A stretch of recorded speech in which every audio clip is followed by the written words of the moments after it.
साथियों नमस्कार। देखिए आपको जो है ना सो स्क्रीन पर ये कुछ दिखाई देता होगा। स्क्रीन पर आपको दिखाई दे रहा है कि बीपीएससी पद छोड़ने के 2 साल तक कोचिंग से दूर रहेंगे अध्यक्ष और सदस्य। ये जो है ना सो बीपीएससी जो है बिहार पब्लिक सर्विस कमीशन, इसके जो अध्यक्ष होंगे और जो सदस्य होंगे, जब वो अपने पद से रिटायर होंगे तो ये बताया गया कि 2 वर्ष तक किसी भी कोचिंग संस्थान से ये नहीं जुड़ेंगे।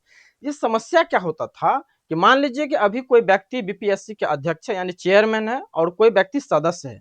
जब उनका कार्यकाल खत्म हो जाता था यानी समाप्त हो जाता था, तो उनका पहले से जो है ना सो सेटिंग होता था और बड़े-बड़े कोचिंग संस्थान में जाते थे और चले जाते थे और ये सिस्टम में जो बैठे होते थे, पूरा सिस्टम को जो है ना सो बताते थे।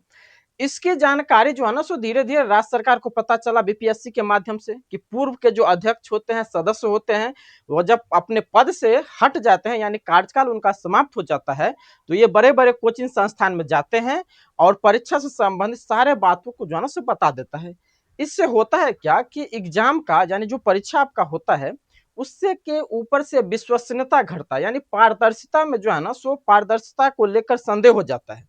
तो अब राज्य सरकार ने यह नियम बनाया है कि यदि कोई भी व्यक्ति बीपीएससी का अध्यक्ष है या वह सदस्य है, तो कम से कम 2 वर्ष तक किसी कोचिंग संस्थान से नहीं जुड़ेंगे।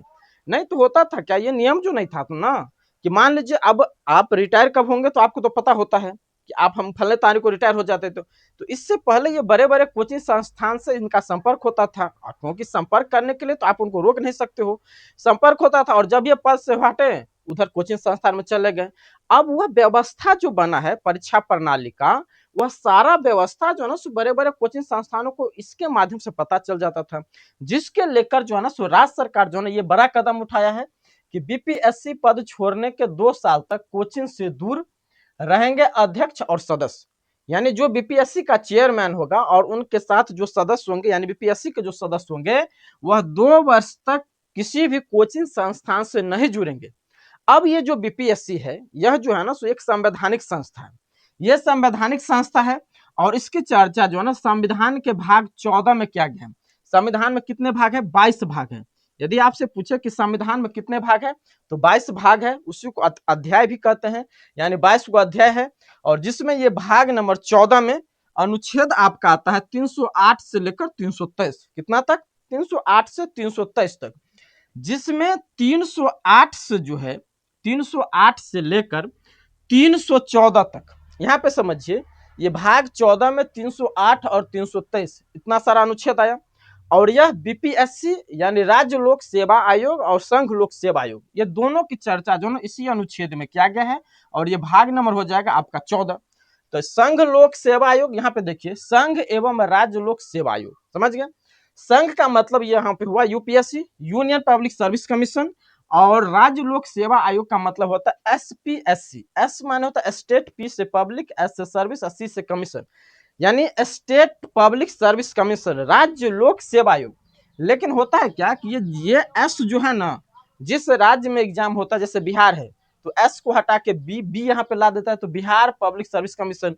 जैसे झारखंड में होगा तो यहाँ पे जे ला देगा, Jharkhand public service commission. Madhya Pradesh में होगा तो MP PSC public service commission. तो ऐसे ऐसे जो है ना सो ये राज्य लोक सेवा आयोग जो है ना सो हर राज्य में, यानी भारत के में जितने राज्य हैं सारे राज्य में ये सर्विस कमीशन है। तो इस सर्विस कमीशन में 308 से लेकर 314 तक का जो आपका आर्टिकल है यानी अनुच्छेद है, इसमें यूनियन पब्लिक सर्विस कमीशन की चर्चा है यानी संघ लोक सेवा आयोग की। और 315 से 323 तक राज्य लोक सेवा आयोग की चर्चा किया गया है। अब यहां पर समझना है आपको कि ये जो 315 है, यहां पर देखिए कहता है कि अनुच्छेद 315 के अंतर्गत यानी आर्टिकल नंबर 315 के अंतर्गत राज्यों के लिए लोक सेवा आयोग के गठन की चर्चा की गई है। यानी भारत के सभी राज्य में लोक सेवा आयोग का गठन की चर्चा किया गया है। क्या में नंबर अनुच्छेद के तहत? अनुच्छेद नंबर 315, जो राज्य स्तर पर भर्ती प्रक्रिया का संचालन करती है। यानी जिस राज्य में ये है इसका गठन किया गया, जैसे बिहार में है बिहार पब्लिक सर्विस कमीशन, तो बिहार पब्लिक सर्विस कमीशन जो है ना सो बड़े उस राज्य के बड़े बड़े एग्जामों को कंडक्ट कराती है। जैसे ये बीपीएससी का एग्जाम, जो बीपीएससी जो एग्जाम लेते हैं तो एसडीएम का नियुक्ति एग्जाम लेती है, एसडीएम हो गया, वीडियो हुआ, सीओ हुआ, बहुत सारे पद के लिए। इसके बाद फिर टीचर का भी बहाली ये बीपीएससी करती है। तो अब ये बहाली का प्रक्रिया जो है ना सो बीपीएससी किस किस का करेगा, ये जो है ना सो ये राज्य सरकार के ऊपर निर्भर करती है कि राज्य सरकार बीपीएससी के माध्यम से किस किस का बहाली कराता है।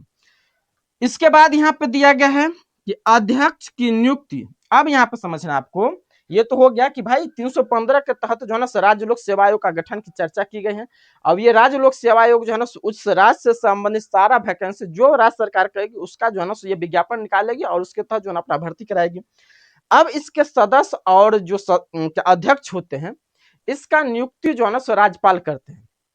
तो राज्यपाल जो करेंगे तो उसी राज्य के, जैसे बिहार पब्लिक सर्विस कमीशन है तो इसके अभी जो चेयरमैन है चाहे कोई भी व्यक्ति, ये है परमार मनु रवि भाई, ये है।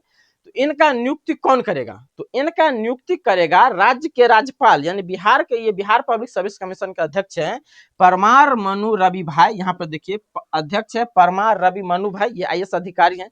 तो इनका नियुक्ति करेंगे राज्यपाल करेंगे, और राज्यपाल जो नियुक्त करेंगे तो मुख्यमंत्री के सलाह पर, यानी मुख्यमंत्री जिन व्यक्तियों को नियुक्त करने को बोलेंगे राज्यपाल को, राज्यपाल वैसे व्यक्ति को जो है ना सो चुनाव कर देंगे। यहाँ पे देखिए कि अध्यक्ष की नियुक्ति राज्य के राज्यपाल द्वारा की जाती है जो मुख्यमंत्री की सलाह पर होता है।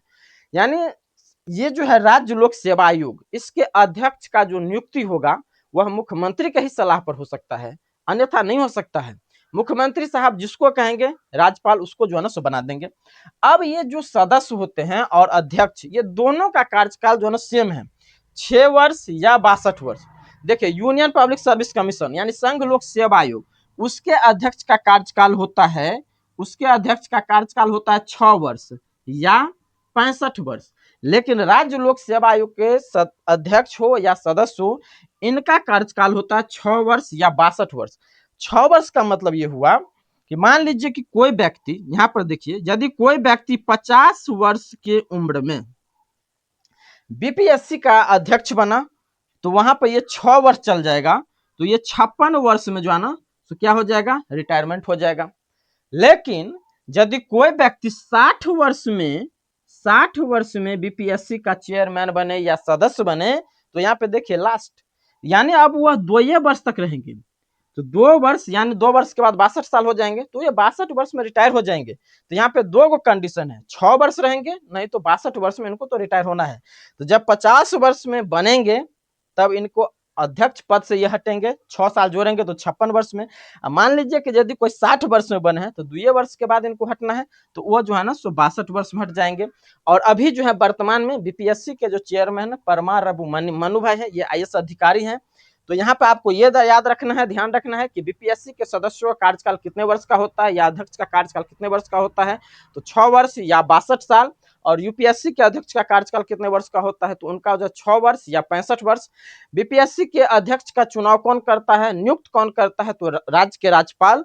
और यूपीएससी के अध्यक्ष का जो नियुक्ति जो होता है ना सो राष्ट्रपति करते हैं, समझ गए।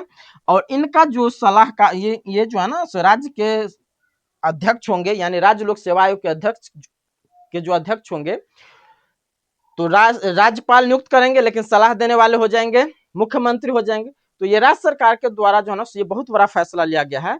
नहीं तो जो है ना यदि ये सरकार फैसला नहीं लेता तो ये परीक्षाओं जो हो रहा है ना, ये बड़े बड़े परीक्षा जो है राज्य के ऊपर, राज्य सरकार जो परीक्षा ले रही है तो इसके ऊपर विश्वसनीयता पर जो है ना सवाल खड़ा होता था, पारदर्शिता पर संदेह होता था कि भाई ये जो सदस्य थे, अध्यक्ष हैं, या भी तुरंत हटे हैं, चले गए बड़े बड़े कोचिंग संस्थान में, वहां पर जो है ना सारा बात जो है ना शेयर कर दिया जाता, जिसके कारण बीपीएससी को या जो नए चेयरमैन होते थे उनको काफी कठिनाइयों का सामना करना पड़ता था।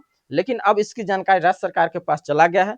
राज्य सरकार ने नियम बना कि भाई साहब यदि आप हटेंगे इस पद पर से तो आप कम से कम 2 वर्ष तक नहीं जाएंगे, नहीं तो आपकी इच्छा है तो नहीं जाइए कभी नहीं, और नहीं यदि आप जाना भी चाहते हैं तो 2 वर्ष तक आपको रुकना पड़ेगा। तो ये राज्य सरकार का फैसला है। आपको ये फैसला कैसा लगा आप कमेंट में जरूर करेंगे। धन्यवाद।